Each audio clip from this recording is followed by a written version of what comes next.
ہیں اور آپ شرم بھی نہیں کر رہے ہیں. اس طرح تو نہیں چلتا. خرم شیر زمان صاحب، کیا دیکھ کر آپ دھرنے میں شامل ہوں گے اگر قادری صاحب نکلتے ہیں؟ عمران خان صاحب کہہ رہے ہیں ہم بالکل آپ کے ساتھ ہوں گے. اچھا دیکھیں، ہمارے پاس چوائس بچی کیا ہے؟ ملک کے حالات دیکھیں آپ کے سامنے ہیں، اور یہ ماڈل ٹاؤن کا جو واقعہ ہے فیصل صاحب، یہ دیکھیں نا کہ یہ فرق کیا بچا.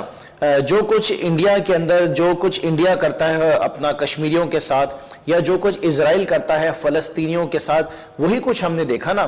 1930 کی دہائی کے اندر بھی یہی طریقہ کار تھا چیئرمین ماؤ کا اور ہٹلر کا، کہ اپوزیشن کو جو ہے اس کو کرش کرنے کے لیے، اس کو کچلنے کے لیے اسی طرح کے طریقہ کار جو استعمال کیے جاتے تھے. اس کے ساتھ ساتھ دیکھیں کہ یہ بات بھی ثابت ہو گئی کہ پنجاب کی جو پولیس ہے وہ پی ایم ایل این کا ایک ملیٹنٹ ونگ ہے، ایک ملیٹنٹ ونگ ہے جس کی بہت زیادہ ضرورت ہے کہ اس کو پورا ریفارم کرنا چاہیے. اب بات یہ ہے کہ ابھی بھی ان کو شرم نہیں آئی ہے، ابھی بھی ان کو حیا نہیں آئی ہے. مطلب وہ اتنے فخر کے ساتھ بیٹھ کے پریس کانفرنس کر رہے ہیں رانا ثناء اللہ، اور چیف منسٹر صاحب کہتے تھے اگر میرے اوپر ایک ذرا برابر بھی اگر اشارہ ہو گیا تو میں ریزائن کر دوں گا. دیکھیں، پاکستان تحریک انصاف نے سب سے پہلے تو ڈیمانڈ کیا ہے کہ رانا ثناء اللہ جو کہ وزیر تھے اس وقت کے، آج بھی وزیر ہیں، اس کے ساتھ ساتھ جو ان کے چیف منسٹر ہیں، وہ فوری طور پہ ریزائن کریں.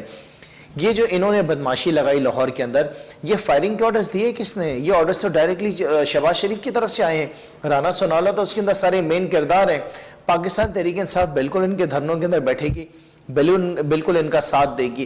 آپ اندازہ لگائیں فیصل صاحب کہ جب اس وقت یہ 14 لوگوں کو قتل کر دیا گیا تھا تو ایف آئی آر کاٹنے کے لیے اس وقت کے دور کے chief of the army staff Raheel Sharif صاحب کی مدد لینی پڑی تھی. راحیل شریف صاحب کی گارنٹی کے اوپر جا کے تو انہوں نے جو ہے اپنا ایف آئی آر کاٹی ہے. یہ پاکستان کا قانون ہے پنجاب کے اندر. مجھے خوشی ہے کہ آج پاکستان کی ہر سیاسی